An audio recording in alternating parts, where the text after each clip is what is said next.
of in the middle of nowhere. Miles and miles outside of Ibagué, which is the nearest city, you can just see kind of farmland in every direction. It's incredible that this is the site of the biggest Netflix production ever in Latin America.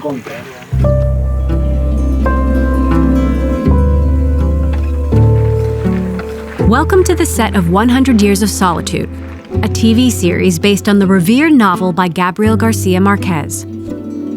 It tells the turbulent story of a Colombian family gripped by longing, love, and loneliness over the course of a century. Here in the Andean region of Colombia, the book is being adapted for TV for the first time. Right here, we're basically in the heart of the entire set. This is the Buendia house, the famous Buendia house, where so much happens. Love, sex, murder, incest. I could go on. Over 100 years. 100 Years of Solitude is just one of several major shows and movies that Netflix is currently producing across Latin America, from Mexico to Brazil to Argentina. Not even that many years ago, thinking of making a series of this magnitude in other language than in English wasn't part of the ecosystem. And I think now the language is not the passport for ambition. I think the passport for ambition is ambition. With the streaming wars hotter than ever, Netflix is doubling down on its global ambitions. It's a strategy that's already reshaping the entertainment world, with series like Squid Game and Narcos becoming smash hits far beyond their countries of origin. We make TV shows and movies in 50 different languages in 50 different countries. The one thing that is consistent is there's amazing storytelling at all of those places. It doesn't matter which language you're doing it in. How do you find the next best film or series?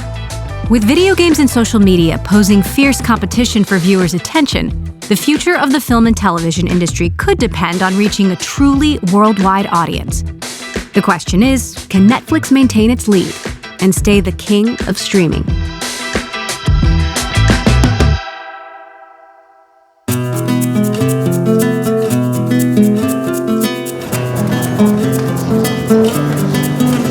We've been here for just a few hours, and I love it here.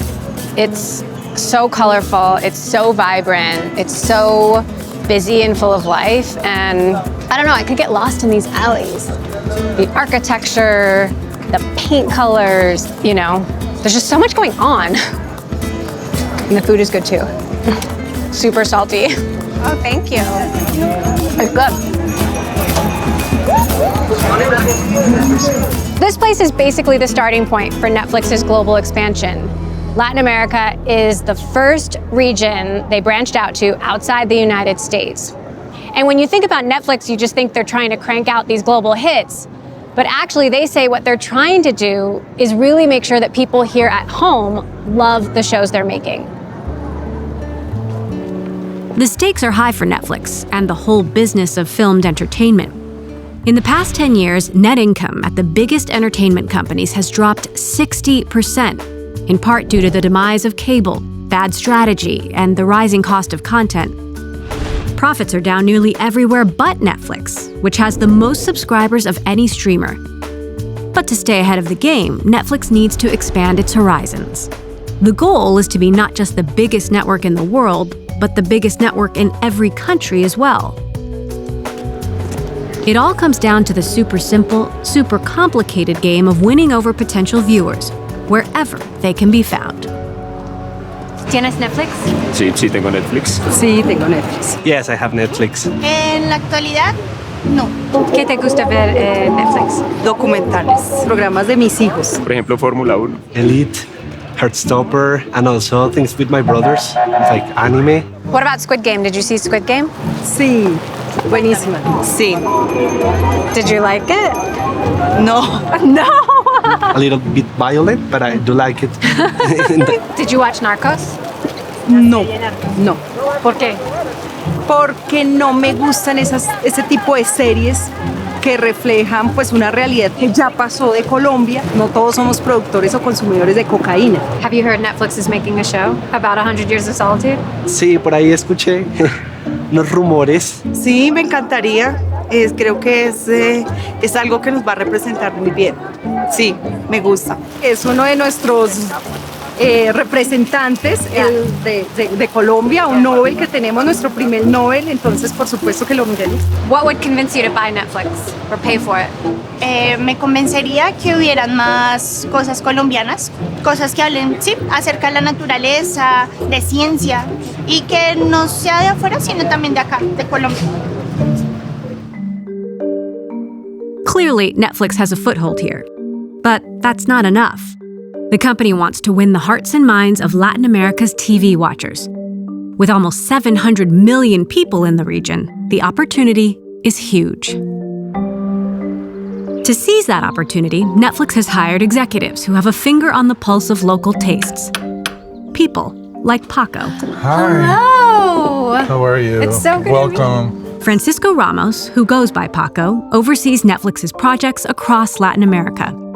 Originally from Mexico, he worked as a TV producer and executive in Spain for many years before returning to his home country. We met at a special spot in Mexico City, the former home of 100 Years of Solitude author Gabo himself. So this is where Gabo lived. Gabo lived here with his 2 kids, his grandkids. So he died here as well. Yes. It's so beautiful. So this is his desk. He wrote at this desk. Yeah. And this is the old computer. The storytelling gods must have smiled on us because we happened to be here on the same day as Gabo's sons, Gonzalo and Rodrigo. So how do you think he would feel about 100 Years of Solitude being turned into a He'd probably television show? not like the idea, but Well, he was torn, though. Sometimes he would say, if we could do it in 100 hours and in Spanish in Colombia. I guess that the series format wasn't created yet. That was Yeah, what done he at the didn't want was to platform. make a 3-hour movie that was super compressed, in English, with Hollywood actors. That was not his plan. The fact that it's made in Spanish, the fact that it's made in Colombia, those were also Those are big things. But mostly, our conscience is clear because he always said, when I'm not here, do whatever you want. So that has freed us. Latin America was the first region that Netflix expanded to back in 2011.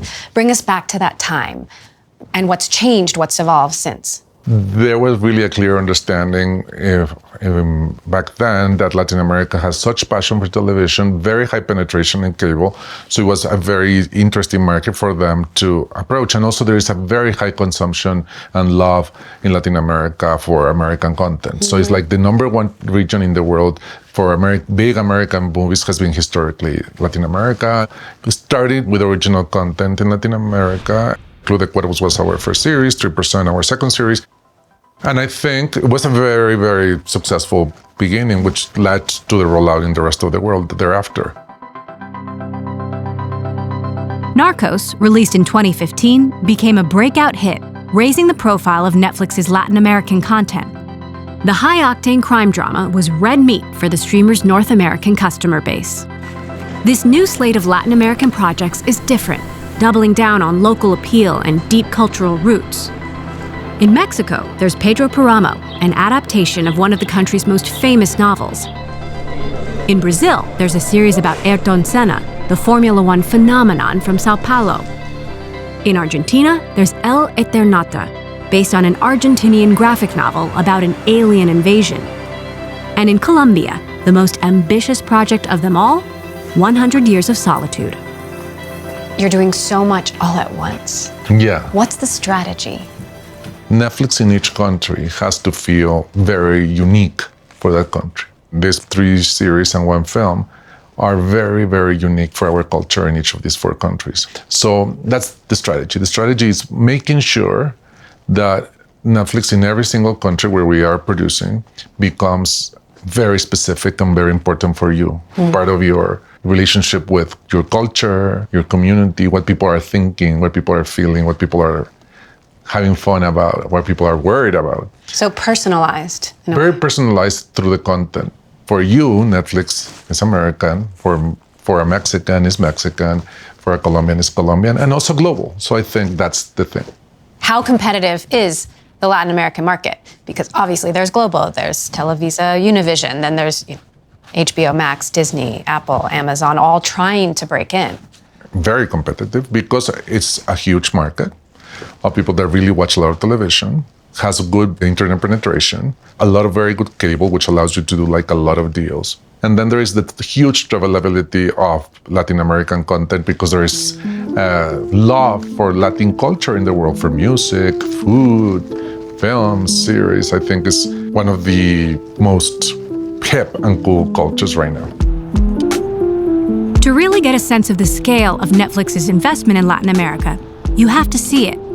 So we traveled 4 hours west of Bogota, through the Andes mountain range, to the city of Ibagué, and the set of 100 Years of Solitude. The series is Netflix's most expensive production to date in Latin America. There are 21 square miles of sets, 300 tons of wrought iron sculptures, 16,000 plants, and countless beautiful Colombian artifacts bringing the story's setting to life, the fictional town of Macondo. It's gorgeous. The detail is just incredible.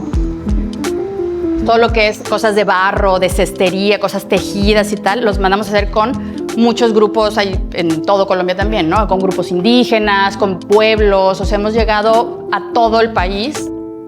Barbara Enriquez is the series' production designer. She was nominated for an Oscar in 2019 for Roma, the prestige Spanish-language production that won Netflix multiple awards. So you built this entire town from scratch? Yes. Hemos hecho 3 Macondos. Empezó siendo un pueblo muy pequeño a las orillas de un río. Después tuvimos otro backlot más o menos como este, un poco más pequeño, que está aquí mismo. Y ahora este es el último Macondo. O sea, hemos construido 3 pueblos en diferentes etapas. So how hard is it to show the passage of 100 years of time? Por eso construimos 3 Macondos, porque necesitábamos ver físicamente el crecimiento, el paso del tiempo. Cambiamos las formas de arquitectura, cambiamos techos, cambiamos materiales, o sea, tenemos que ver cómo va evolucionando. How hard was this to do? Muy. Pues bueno, ahora ustedes lo están sintiendo, o sea, hace mucho calor, o sea, estamos en un sitio que tiene cierta hostilidad, ¿no? Por la temperatura y por donde estamos, y estamos lejos, todos estamos lejos de nuestras casas. You built this with almost all Colombian workers, right? Sí, 99% de gente colombiana, sí. How many pairs of hands built this place? En el momento en que más gente hubo construyendo este pueblo fueron 450 personas. El equipo que tengo de arte de este proyecto es quizás el mejor equipo de arte que he tenido en mi vida. Es una experiencia increíble trabajar en Colombia y trabajar con gente colombiana, y todos están haciendo posible que este monstruo, porque este es uno de los sets más grandes que se han construido en Latinoamérica. Falsearlo, de que cuando veníamos por acá, cuando llegamos... One of the series directors is Alex Garcia Lopez, an Argentinian filmmaker who's directed episodes of other Netflix originals like Daredevil and The Witcher. Do you think Colombians will love this show? Oof, what a question. I hope so. I hope so because I think it's going to be very important for the world to see a story that comes out of Colombia that is not to do with narcos and drug dealers and smugglers and violence and all the sort of cliche stories that you see coming out, not just from Colombia, but from Latin America. And yes, to tell a story that's very violent and vivid about not only Colombian history, but also Latin American sort of history, but in a much more entertaining way. What are your feelings about how streaming has changed the TV making, movie making industry? I think for the better. What Netflix has done prior to the other streamers, they've really opened up the world to world content, right? Before it was always mostly American and British exports to the world. And I think what Netflix has proven this last 5-10 years is that people want to see Korean stories, Israeli stories, stories from Colombia, from Iceland, from wherever. And I think, especially now, there's so much content out there, right? Movies and TV series. I think now more than ever, the world where the story takes part in needs to be new, needs to be different, needs to be something that you've never seen before. So what scene are you doing now?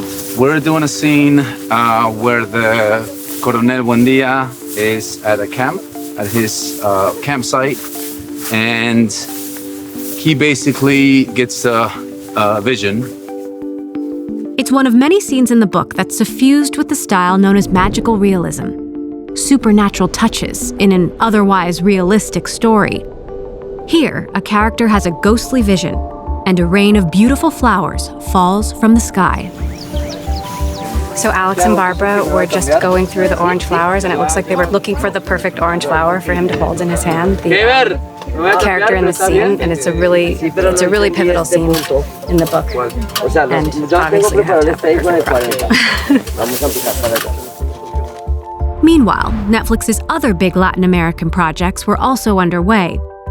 In Brazil and Argentina, Senna and El Eternauta were deep in production. Both of these series make use of a technology rarely used in Latin America before now, cutting-edge sound stages that place actors in virtual environments without the need for a green screen. I think it's pretty new to have a setup like this in a Brazilian project. There are more than 150 square meters of LED panels here to create all this environment. I think that gave to the actors a real sensation to be in a track. Any one of these projects could plausibly become a hit. But there's a famous maxim in showbiz: nobody knows anything.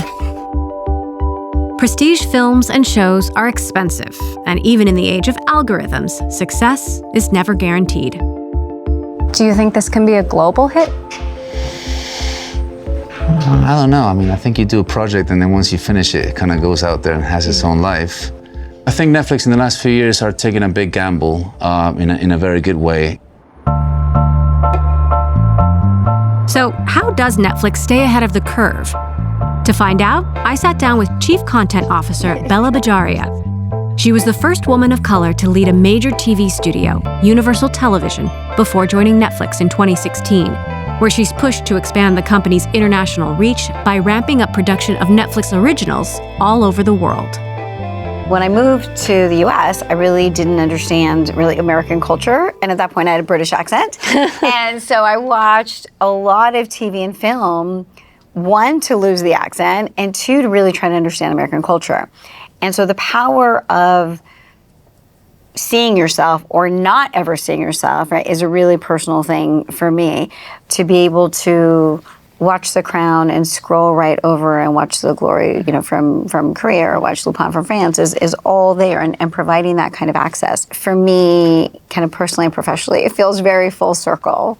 You're in charge of content. That's a huge job. Huge job. How do you decide what millions of people around the world want to watch? It really starts with a writer walks in the door. They pitch something, and it's the gut and judgment and intuition of creative executives who just, there's something special in that tone. There's something really specific in that voice. The audience will love it. It's bold, it's original, it's fresh. You just feel something. And that's really how you decide. Like, there's no other way. It's definitely art, not science, but there's no other way than just that human connection of listening to a story. Well, that's interesting, because I think so many people think because of technology, because of algorithms, there is a lot of science to it. So how much is it an algorithm versus intuition? There's not an algorithm in the world that would say, you should really make a show about road rage that turns into really a show about human connection and loneliness, like Beef actually really explored. Or you should really make a period show about a woman playing chess. There's no way that anybody could say, that's the formula. Your strategy has been pretty unique for a US-based streamer. Why is Netflix going so much more global than your competitors? I have had, lots of jobs in Hollywood and linear networks and studios. And I think there was a really domestic focus, and then you sell later or after the fact, right? You can sell your title internationally. We're a global service, and we're in 190 countries. So we were always going to do storytelling, locally in that way. So that's always just been a big part of our business. And 2/3 of our members are outside of the US. Right. Well, that was my next question. Yeah. Is it paying off? Yes. But I'd say it's also understanding that people in different countries, it's also the investment in local storytelling, right? To spend time in those places, not have a Western lens on what that is, and understand each, local kind of creative ecosystem. And so be close to the storytelling. Latin America is the first place Netflix started making originals a decade ago. What's different today? Latin America has had a rich history of storytelling. So many great movies and TV shows, and there's great creative ecosystem there. And what's been great is just to see it continue to grow and to continue to expand the variety and quality of what we do. And that means local creative executives and local production executives, and really having people on the ground who speak the language, who come from the culture, and to really work locally in that community. And that's, taking time to build and grow and have that, maturity in that market that way for us. And I think taking these big swings and having these ambitious, productions and really being able to expand that kind of storytelling is really exciting. When it comes to global ambition, Netflix is clearly ahead of the competition. But Hollywood is still the center of the entertainment world. American-made content gets the most views by far on Netflix, despite the thousands of hours of international content on the platform. So, pouring millions of dollars into global originals is a risk, and of course, an opportunity, which gives executives like Paco a lot of power to shape the company's future by deciding which risks are worth taking. Alex, one of the directors, told us he thinks Netflix is taking a big gamble in Latin America. How big a gamble do you think you're taking? Alex and I, who have now become very close friends, thinks I'm very crazy. But yes, we're taking a big gamble in Latin America for sure. And I also think that we have to do it. I tell my team, we have to be at the forefront of storytelling, at the forefront of understanding our countries. I don't want to be in a position because we're doing well and we're so successful and our program is working that we are just caught doing the same forever. So I think it's going to pay off. What does Macondo mean to both of you? Good luck. It's a constant reference. It's something that we've heard from, even when we didn't know we didn't know how to read. We didn't know anything. It's the sound that's been in the house forever. It's just grown and grown and grown, and everybody has their own idea of Macondo in their head. That's the big challenge of this project, trying to show the world something that they already have an image of in their brains. Are you nervous about it or are you excited? No, never been nervous about it. We'll just watch it. We're binge watchers. We'll see it as public, I guess, mostly. We'll hope. Paco's going to give you a special cut, right? We'll send our complaints to Paco. Exactly. And he can deal with them.